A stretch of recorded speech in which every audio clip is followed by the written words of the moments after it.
अमीर और गरीब का लंच बॉक्स। स्कूल में लंच होते ही सूरज अपनी लंच का डिब्बा लेकर ग्राउंड में जाते हैं जहां और भी बच्चे होते हैं और सब अपना लंच बॉक्स खोलते हैं। तुम दोनों भाई बहन आज भी रोटी अचार लेकर आए हो? तुम्हारे घर में कभी अच्छा खाना नहीं बनता क्या? देखो, हमारी माँ ने हमें लंच में पनीर पराठे और सलाद दिए हैं। तुम्हारी माँ ने जितना भी अच्छा लंच बॉक्स दिया हो, पर हमारे लंच के सामने कुछ नहीं। हमारी मेड हमें अभी गर्मा गर्म लंच देकर गई है। गोपाल और पायल अपना लंच बॉक्स खोलते हैं जिसमें 4 सेक्शन बने होते हैं। एक सेक्शन में नूडल्स, दूसरे में सैंडविच, तीसरे में सलाद और चौथे में फ्रूटी रखी होती है। अब बोलो, तुम्हारे लंच हमारे लंच जितना अच्छा है? सूरज, यहाँ से चलते हैं, हम चारों वहाँ झूले पर बैठकर खाएंगे। जब सभी बच्चे सूरज और अवनी का मजाक बना रहे होते हैं तो पायल और गोपाल आकर अपने गरीब दोस्त का साथ देते हैं और वो लोग झूले पर बैठकर एक साथ खाना खाते हैं। तुम्हारे घर का खाना कितना टेस्टी होता है और कितना गर्म। इस तरह सारे बच्चे बैठकर एक साथ खाना खाते हैं। कुछ ही देर में चारों बच्चे अपने घर आते हैं और घर आते ही गोपाल और पायल फोन देखने लगते हैं। नीचा बहू, देख तेरे बच्चे स्कूल से आकर फिर से फोन में लग गए हैं। क्या करते हो तुम दोनों सारा दिन फोन में? कोई बात नहीं माँ जी, देखने दीजिए थोड़ी देर। माँ, हमने नई डिश देखी है। कल तुम भी हमें इसी तरह की डिश बना के देना और ऐसे ही सजा के देना। इसमें ब्रेड, जैम, सलाद, चावल और चीनी के परांठे भी हैं। अरे ओ कांता, मेरी बच्ची तुम्हें कोई डिश बता रही है? देख लो, कल लंच में वही बनाना है बच्चों के लिए। एक दिन पहले निशा अपने बच्चों के साथ उनके लंच में क्या देना है ये डिसाइड कर लेती है। तो वहीं सूरज और अवनी खाने में खाली दाल चावल देखकर अपनी माँ से कहते हैं, ना तुम कभी लंच में अच्छा खाना देती हो और ना कभी स्कूल के बाद घर पर अच्छा खाना देती हो। माँ, हमें भी नूडल्स खाने हैं। आपको पता है, गोपाल और पायल का लंच रोज उसकी मेड लंच से 5 मिनट पहले देने आती है। उसका खाना बिल्कुल गर्म और अच्छा होता है और हमारा खाना हमेशा की तरह ठंडा और सूखा। बच्चों, पायल और गोपाल अमीर हैं, हम नहीं। हम उनकी तरह कभी खाना नहीं खा पाएंगे, इसीलिए उनके जैसे खाना खाने की जिद छोड़ दो। माँ, ऐसे क्यों बोलती हो? वो लोग अमीर हैं तो क्या, मैगी तो हमारे बच्चे भी खा सकते हैं। चिंता मत करो, जिस दिन मुझे टाइम मिलेगा उस दिन मैं भी तुम्हारे लिए गर्मा गर्म लंच स्कूल में लेकर आऊंगी। काजल की यह बात सुनकर दोनों बच्चे काफी खुश होते हैं और चुपचाप खाना खाते हैं। और इसी तरह कुछ दिन बीत जाते हैं और एक रात पूजा घर में आलू की सब्जी और रोटी बनाती है और थोड़ी सी आलू की सब्जी बच जाती है। पूजा बहू, रात वाली सब्जी गर्म क्यों कर रही है? इसे हम लोग खा लेंगे। माँ जी, सूरज और अवनी को आलू की सब्जी और पूरी बहुत पसंद है। मैं सोच रही हूँ यह सब्जी गर्म कर दूं और पूरी बनाकर लंच में दे दूं, बच्चे खुश हो जाएंगे। पूजा, तुम बच्चों के बारे में कितना सोचती हो? वैसे मुझे भी बहुत भूख लगी है। अगर रात वाली सब्जी ज्यादा है तो मुझे भी दे दो, मैं वही खाकर चला जाऊंगा। पूजा अपने बच्चों को खुश करने के लिए लंच में आलू की सब्जी और पूरी पैक कर देती है और अनिल को भी रात की बची हुई सब्जी और पूरी खाने को दे देती है। कुछ ही देर में स्कूल में चारों बच्चे एक साथ बैठे होते हैं और गोपाल की मेड हाथों में लंच बॉक्स लेकर आती है। मैडम, मैं बच्चों का लंच लेकर आई हूँ। गोपाल, तुम्हारा लंच आया है, लंच ले लो। गोपाल अपनी सीट से खड़ा होकर अपनी मेड के हाथों से लंच बॉक्स लेता है और अपनी सीट पर जाकर बैठ जाता है। कुछ देर में लंच शुरू होता है और जब चारों बच्चे अपना टिफिन खोलते हैं तो आज अवनी और सूरज काफी खुश होते हैं। गोपाल, पायल, देखो, आज हमारी माँ ने पूरी सब्जी दी है। तुम ये सब्जी मत खाना, ये खराब हो गई है। तुम्हारी माँ ने तुम्हें पूरी सब्जी दी और सब्जी भी खराब। लगता है बासी खाना दिया है। हमारी माँ तो हमें ताज़ा खाना देती है। खाना ही तो है, खराब हो गया तो क्या हुआ? कोई बात नहीं। अपनी सूरज, तुम हमारा लंच कर लो। देखो, आज हमारी माँ ने हमें लंच में स्नैक्स, सुशी, पिज्जा और पास्ता दिया है। एक बार फिर चारों बच्चे मिल बांट कर खाना खाते हैं और इस बार जब सभी बच्चे अपने घर जाते हैं तब पिंकी अपनी माँ से कहती है, माँ, मुझे नहीं करनी उस अमीर पायल और गोपाल से दोस्ती। मैं कितना भी अच्छा खाना ले जाऊं, वो लोग तो उस गरीब का ही खाना खाते हैं। पता नहीं उससे उनकी इतनी अच्छी दोस्ती क्यों है। काश कि मेरी बेटी के अमीर दोस्त होते। अगर बेटी तुम उनसे दोस्ती कर लोगी तो तुम्हारा फ्यूचर सेट हो जाएगा। पर कोई बात नहीं, अगर वो तुमसे दोस्ती नहीं हो पा रही है तो मैं तुम्हारी दोस्ती करवा दूंगी। अर्चना चाहती थी कि पिंकी के दोस्ती उसकी अमीर पड़ोसन निशा के बच्चों से हो जाए, पर निशा के बच्चे पिंकी से सीधे मुंह बात भी नहीं करते और इसीलिए अर्चना निशा को भड़काने उसके घर जाती है। निशा बहन कैसी हो? मेरी पिंकी बता रही थी तुम अपने बच्चों को गरम खाना अपनी मेड के हाथों से स्कूल में भिजवाती हो। मैं सोच रही हूँ कि कल से मैं भी अपनी पिंकी का टिफिन खुद लंच टाइम पर देने के लिए जाऊँ। पर तुमने कभी पूछा है कि इतना सारा खाना तुम्हारे बच्चे अकेले कैसे फिनिश कर लेते हैं? पिंकी बता रही थी कि तुम्हारे बच्चे हमारी वो जो गरीब पड़ोसन पूजा है ना, उनके बच्चों के साथ खाते हैं। तो क्या हो गया अर्चना, बच्चे अमीर के साथ रहें या गरीब के साथ? अम्मा तुम ऐसी बातें कर रही हो? तुम नहीं जानती गरीब लोग कैसे होते हैं, एक नंबर के लालची होते हैं। जानबूझकर उस गरीब पूजा के बच्चे तुम्हारे पोता पोती से दोस्ती कर रहे हैं ताकि तुम्हारे घर का अच्छा खाना खा सके, तुम्हारे बच्चों का इस्तेमाल कर सके। पर मेरा क्या, मेरा तो काम था तुम्हें बताना, जो मैंने कर दिया। अर्चना निशा के कान भर भर कर वहां से चली जाती है। इसके बाद निशा अपने बच्चों का टिफिन देखती है और सारा खाना फिनिश होता है। पूजा के बच्चे घर पर आकर मैगी खाने की जिद करते हैं। बुआ तुमने तो कहा था कि हम लोग मैगी खा सकते हैं, आप हमें स्कूल में मैगी देने आओगे? इतने दिन हो गए पर आप अब तक आए ही नहीं। माफ करना बच्चों, पर अभी तुम्हारी बुआ का एग्जाम चल रहा था सिलाई सेंटर में।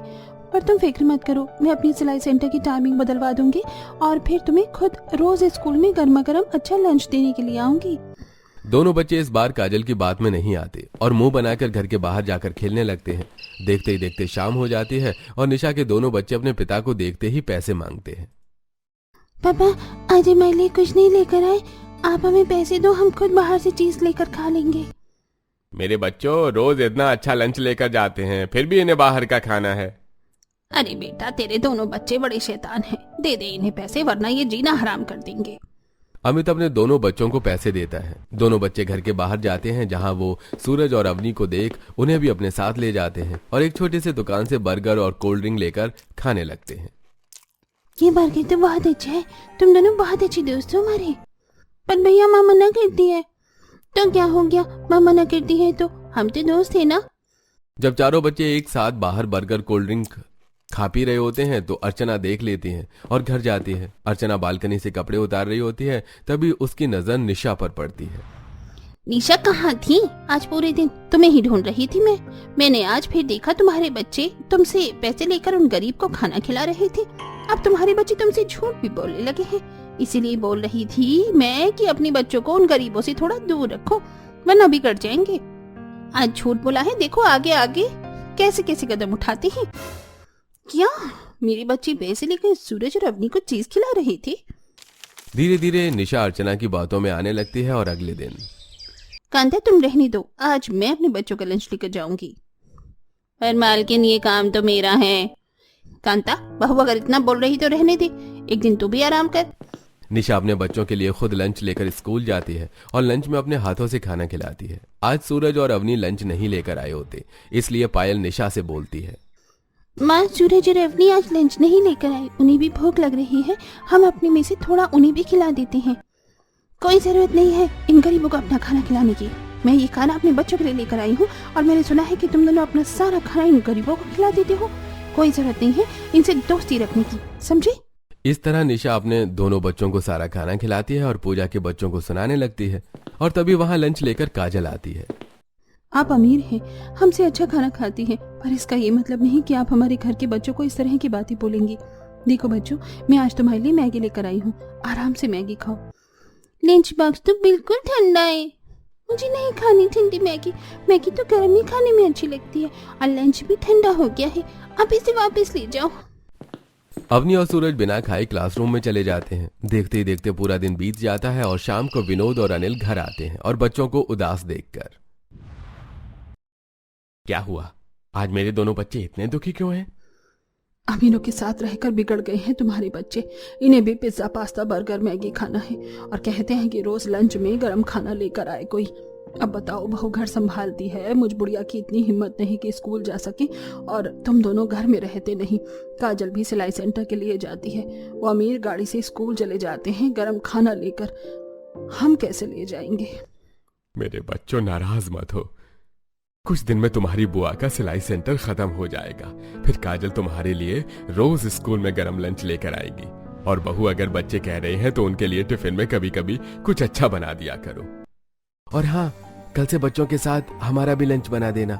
इस बार थोड़ी दूर में मजदूरी मिली है तो लंच लेकर जाना पड़ेगा। जहां अनिल और विनोद अपने लंच पैक करने की बात अपने घर वालों से करते हैं तो वहीं लंच का डिब्बा लेकर अमित घर आता है। क्या यार पूजा, घर में नौकरानी लगवा रखी है, फिर भी तुम वही खाना मुझे दे देती हो जो बच्चों को देती हो। मुझे मत दिया करो ये पास्ता, पिज्जा, चाउमीन, बर्गर। माफ करना मालिक, आज मेरी तबीयत ठीक नहीं थी, इसलिए आपके लिए अलग से लंच नहीं बना पाई थी। इसमें मालकिन की गलती नहीं है। निशा, मेड की तबीयत ठीक नहीं थी, तुम्हारी तो ठीक थी। अच्छा ये सब छोड़ो, अब जल्दी से खाना लगाओ, भूख लग रही है। कुछ देर में अमित भी अपने पूरे परिवार के साथ खाना खाता है और आराम करने के लिए कमरे में जाता है, जहां निशा अपने पति से कहती है, अमित, मुझे तुमसे कुछ बात करनी है। मुझे लगता है कि अब हमें अपने बच्चों का स्कूल बदल देना चाहिए। हमारी वो जो गरीब पड़ोसन है पूजा, मुझे उनसे कोई चिढ़ नहीं, पर हमारे बच्चे उनके बच्चों के साथ रहकर बिगड़ रहे हैं। अपना खाना उन्हें खिला देते हैं, यहाँ तक कि पैसे लेकर भी उन्हें ही चीज खिलाते हैं, और अब तो झूठ बोलना भी सीख गए हैं। निशा, क्यों इतनी परेशान हो रही हो? अभी वो बच्चे हैं। अमित निशा की बात पर ध्यान नहीं देता और चुपचाप से सो जाता है। इसी तरह कुछ दिन बीत जाते हैं और एक सुबह जब विनोद और अनिल अपना लंच लेकर काम पर जाने लगते हैं तो उसकी नजर अमित पर पड़ती है, जो हाथों में बड़ा सा लंच बॉक्स लिए अपनी गाड़ी में बैठा था। पापा, अमीर लोगों की बात ही अलग होती है। एक बार अमित भाई साहब का लंच बॉक्स देखो। हाँ बेटा, देख रहा हूँ। काश के हम गरीबों के भी नसीब में होता तो हम भी ऐसे ही बड़ा लंच बॉक्स लेकर आते जिसमें 4-5 तरह की डिश होती। अपना एक सब्जी का टिफिन और पेपर में फोल्ड रोटी देखकर विनोद और अनिल को बड़ा ही दुख होता है। और इसी तरह कुछ दिन बीत जाते हैं और एक दिन सुबह सुबह पूजा बच्चों के लिए फ्राइड राइस बनाती है। बहू आज क्या बना रही है? खुशबू तो बड़ी अच्छी आ रही है। माँ जी, सुबह सुबह दाल चावल बनाई थी तो सोचा इन्हीं चावल को थोड़ा फ्राई कर लूं, और रात का थोड़ा सा आलू का चोखा बच गया था तो सोचा उसी से बच्चों के लिए पराठे बना दूं। पूजा आज सुबह और रात के खाने का जुगाड़ करके अपने बच्चों के टिफिन में अच्छा खाना पैक करती है। और इस बार लंच टाइम में जब अवनी और सूरज बाकी बच्चों के साथ अपना लंच बॉक्स खोलते हैं तो दोनों बच्चे अपना खाना देखकर काफी खुश होते हैं। ये देखो पिंकी, राजू, तुम बड़ा कहते थे ना कि हमारी माँ हमें अच्छा खाना नहीं देती। अब देखो, मैं तो कहती थी कि तुम्हारी माँ भी बहुत अच्छा खाना बनाती है। आज तुम अपना खाना हमारे साथ शेयर करोगी ना, क्योंकि आज हमें खाने में सिर्फ रोटी, सैंडविच और ब्रेड रोल मिला है। चलो आज हम भी अच्छा खाना लेकर आए हैं, चलो सब साथ में खाते हैं।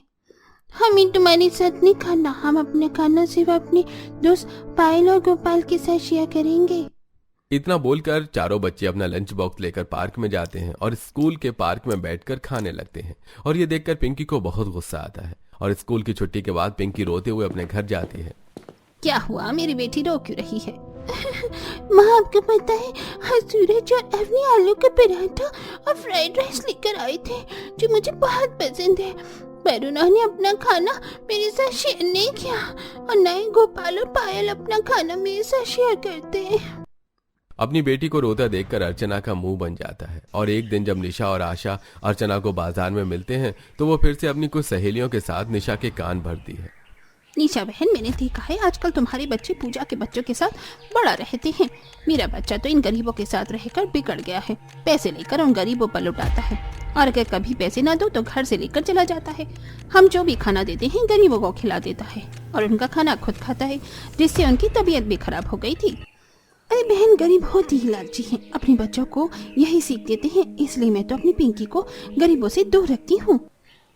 अपनी कुछ पड़ोसी की बात सुनकर निशा घर आती है और अगले दिन भी वो सोचते हुए अपने बच्चे और पति का टिफिन पैक करने लगती है, पर गलती से बच्चे का खाना अपने पति को और अपने पति का खाना अपने बच्चों को दे देती है। और ऑफिस जाकर जब अमित अपना लंच बॉक्स खोलता है तो निशा को फोन करके सुनाने लगता है। निशा, आज तुमने लंच में मुझे क्या दे रखा है? व्हाइट सॉस पास्ता और ब्रेड जैम। अब क्या मैं ये खाऊंगा? क्या बच्चों का टिफिन मैंने आपको दे दिया? अब कोई बात नहीं, बाहर से खा लेना, जल्दबाजी में गलती हो गई। जहां अपनी पड़ोसी की बातें सोचते हुए निशा से गलती हो जाती है तो वहीं घर में सुबह सुबह आटा खत्म हो जाता है, जिस वजह से विनोद और अनिल अपना लंच पैक करने से मना कर देते हैं। अरे हमें रहने दो, हम तो भूखे भी रह लेंगे, तुम 2 रोटी बनाकर बच्चों के लिए पैक कर दो। अनिल और विनोद बिना लंच किए ही काम के लिए निकल जाते हैं। इसी तरह कुछ दिन बीत जाते हैं और एक दिन अनिल, विनोद और बच्चों की छुट्टी में होते हैं। चारों बच्चे घर के बाहर एक साथ खेल रहे होते हैं और जैसे ही विनोद बाहर आता है, अवनी और सूरज अपने दादा से चॉकलेट की जिद करते हैं। डड्डू, हमारे साथ दुकान पर चलो और हमें चॉकलेट दिलाओ। हमेशा पायल और गोपाल हमें खिलाते हैं, आज हम भी उन्हें कुछ खिलाना चाहते हैं। अच्छा ठीक है, चलो। विनोद चारों बच्चों को लेकर दुकान पर जाता है और 10-10 वाली चॉकलेट दिलाकर घर आता है। अब जब निशा अपने बच्चों के हाथों में सस्ती चॉकलेट देखती है तो वो उनके हाथों से चॉकलेट छीनकर फेंक देती है। तुमने इस तरह से चॉकलेट क्यों फेंक दी? मेरी बच्चे ऐसी घटिया चीज नहीं खाती। और तुम क्या चाहती हो, मेरे बच्चे बीमार पड़ जाए? अपने बच्चों को मेरे बच्चों से दूर रखो और तुम दोनों भी अब से उन गरीबों के साथ नहीं रहोगी। कितनी बार मना किया है, अगर मेरे बच्चों की तबीयत खराब हुई ना तो मुझसे बुरा कोई नहीं होगा। ये कैसी बातें कर रही हो तुम? मेरे घर का खाना खाने से तुम्हारे बच्चे क्यों बीमार पड़ेंगे? और अगर तुम्हें ऐसा लगता है तो ठीक है, अपने बच्चों को दूर रखना मेरे बच्चों से। निशा और पूजा के बीच की लड़ाई देखकर अर्चना को काफी खुशी मिलती है। इसी तरह कुछ दिन बीत जाते हैं और एक दिन पायल और गोपाल की तबीयत खराब हो जाती है और इसका दोषी भी निशा गरीब परिवार को जाकर ठहराती है। खुश हो जाओ, तुम जो चाहती थी वो हो गया। तुम्हारे घर का खाना खा खा कर मेरे बच्चे बीमार पड़ गए। माफ करना भाभी, कल रात से बच्चों की तबीयत खराब है, इसलिए ये ऐसी बहकी बहकी बातें कर रही है। निशा तुम अंदर चलो। आपको कुछ नहीं पता, आपको तो बस अपने लंच बॉक्स से मतलब होता है। मैंने आपको पहले भी बताया था, पर आपका ध्यान हो तब तो ना। अमित समझा बुझाकर निशा को घर में लाता है। कुछ देर में डॉक्टर आते हैं और दोनों बच्चों का चेकअप करते हैं। आप बच्चों को लंच में क्या देती हैं? Bread, omelette, pizza, pasta, Maggi, snacks. कोशिश कीजिए कि बच्चों को लंच में दाल, रोटी, चावल, सब्जी जैसे पौष्टिक आहार दें। अगर बच्चों को लंच में रोज पिज्जा, बर्गर, पास्ता, मैगी दोगे तो बच्चों की ऐसी ही तबीयत खराब होगी। देखिए मैंने दवाई लिख दी है, पर अब से बाहर और घर का तेल मसाले वाला खाना बंद कर दो। अब 1 महीने तक दलिया खिचड़ी खाना है, ठीक है बच्चों? सुन लिया बहू, पड़ गई तेरे कलेजे को ठंडक। बेकार में उस गरीब को तू इतनी खरी खोटी सुना कर आई थी। जब निशा को एहसास होता है कि उसके बच्चों की तबीयत उसी की वजह से खराब हुई है तो उसे अपने कई बातों पर अफसोस होता है और इसी बीच उसकी नौकरानी भी 1 महीने की छुट्टी लेकर गांव चली जाती है। अब निशा अपने बच्चों के लिए दलिया खिचड़ी बनाती है और उसके बच्चे उस खाने को हाथ भी नहीं लगाते और ना ही अमित लंच लेकर जाता है। ऐसे ही एक दिन, माँ जी आज मैंने खिचड़ी बनाई है। निशा के बच्चे पिछले 1 हफ्ते से बीमार हैं। अवनी, सूरज, पायल और गोपाल तुम्हारे दोस्त है ना? जाओ तुम ये खिचड़ी उन्हें दे आओ। डरते हुए अवनी और सूरज खिचड़ी लेकर निशा के घर आते हैं। आंटी मैंने आज खिचड़ी बनाई थी, पायल और गोपाल को हमारे घर की खिचड़ी बहुत पसंद है ना, आप उन्हें दे देना। अवनी, सूरज खिचड़ी देकर चले जाते हैं। खिचड़ी में से काफी अच्छी खुशबू आ रही होती है और निशा वो खिचड़ी अपने बच्चों को देती है जो बच्चे मजे से खाते हैं। माँ, तुम भी ऐसी सब्जी वाली खिचड़ी बनाया करो, हमें पूजा आंटी के हाथ की खिचड़ी बहुत पसंद है। अरे वाह, निशा आज खिचड़ी बनाई है, पर तुम कब से अच्छा खाना बनाने लगी? तुम खाना नहीं बना पाती इसलिए तो हमने नौकरानी रखी थी, और मैं तो सोच रहा हूँ कि मैं भी कभी कभी लंच में खिचड़ी ले जाऊं। अरे बेटा, तेरी बीवी को तो pizza, momos, burger, sandwich, bread jam, pasta, bread roll जैसी ही चीज बनानी आती है। ये खिचड़ी तो पूजा ने भेजी है। और बहू, अगर अब तुझे अकल आ गई हो तो एक बार जाकर उन बेचारों से माफी मांग ले। बेकार में ही तूने उससे इतनी लड़ाई करी और इतना भला बुरा कहा, जबकि वो हमारी मदद ही कर रही है। अब निशा को गिल्ट फील होता है और वो पूजा के घर जाती है। माफ करना पूजा, उस दिन के लिए मैं बस किसी की बातों में आ गई थी, पर अब समझ में आया मैं बच्चों को लंच में उनकी फरमाइश का खाना नहीं बल्कि ऐसा खाना दे रही हूँ जो उनके लिए सही नहीं है, और तुम ऐसा खाना दे रही हो जो उनके लिए हेल्थ के लिए भी अच्छा है। बच्चों को तुम्हारे हाथों की खिचड़ी बहुत पसंद है, मुझे भी सिखाओ ताकि मैं भी अपने बच्चों को कभी कभी खिचड़ी, चावल, फ्राइड राइस, पराठे लंच में दे सकूं। हाँ हाँ बहन, क्यों नहीं, ये भी कोई कहने वाली बात है। ये लो पूजा, लंच का डिब्बा। अगर बड़ा डिब्बा होता तो ज्यादा खिचड़ी लेकर जाता। पूजा लंच बॉक्स लेकर रख देती है और निशा के साथ उसके घर जाती है और उसे खिचड़ी बनाना सिखाती है, और इस तरह बच्चों के साथ माँ के बीच में भी दोस्ती हो जाती है।